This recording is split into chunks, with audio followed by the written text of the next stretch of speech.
verse tonight. I've long been an advocate for university reform. Regular viewers would know that, because some of these so-called institutions of higher learning have actually debased themselves into becoming diploma mills, basically catering to the lucrative foreign student market.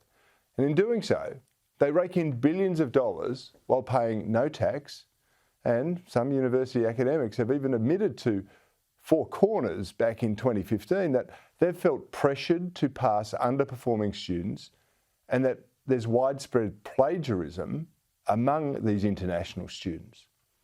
Now, to me, it's incomprehensible how a person who doesn't speak English can get through an Australian university degree, and yet it appears that some are capable of doing that. I believe it's another case of just following the money. When it comes to local students, I'm probably going to say it's slightly less bad. Some graduates, though, have no real skills that are worth monetising for an employer. Businesses repeatedly tell me that it's hard enough to get them to turn up, these new graduates, let alone work at peak efficiency. Now, I'm not surprised that's the case when you actually see some of the malarkey being taught under the guise of education in this country. And what makes it worse is that taxpayers are picking up the tab. There's something like $80 billion in student loans out there, funded by the government, that's you and me basically, and officials estimate around 20 billion of that is never ever going to be repaid.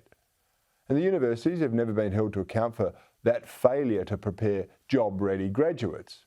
As I said, they don't even pay taxes on their massive profits, they just give that to the vice-chancellors. But the government now has a plan to fix the system. Under a new bill introduced this week, universities will be fined nearly $20,000 each time they fail to support a struggling student with tutoring or counselling. Now, the intention here is to force all universities and private tertiary institutions to proactively identify students at risk of falling behind and then design a plan that's going to help them succeed at university. Now, these changes directly target the previous coalition's government's job-ready graduates rules. That basically cancelled more of our money going to students who failed more than half of their subjects in a given year. I think that's entirely reasonable. But according to the do-gooders and the reality deniers, it was such a nasty program and it only targeted poor people. Well, I'm calling BS on that. That scheme targeted those who are clearly not prepared or well equipped to be at university, but they were accepted into that higher education system anyway. Now, it's easy to conclude that cash for enrolment may have had something to do with that.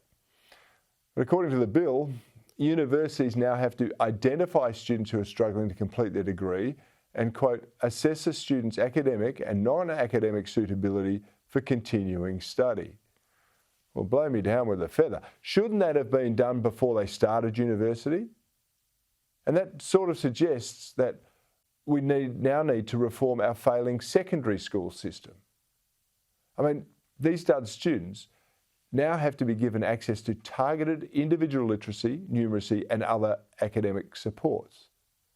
It's incredible. Shouldn't they have these basic skills after graduating high school and before being admitted to university? I mean, back in my day, that's what used to happen. But now everyone's entitled and expected to go to university, whether they can read or write or not. We are overrun with unemployable sociology graduates, while the country is now starved of tradies and others that actually have essential skills. Again, don't get me wrong, I'm all for holding universities accountable for their failures, but we've also got to accept that some people shouldn't go to university in the first place. If it's a policy of everyone deserves to have a degree, even if they're below the required literacy and numeracy standards, then we are only debasing our education system even further. Now, unfortunately, that's precisely what's been going on for decades now. And our nation, well, it's dumber as a result.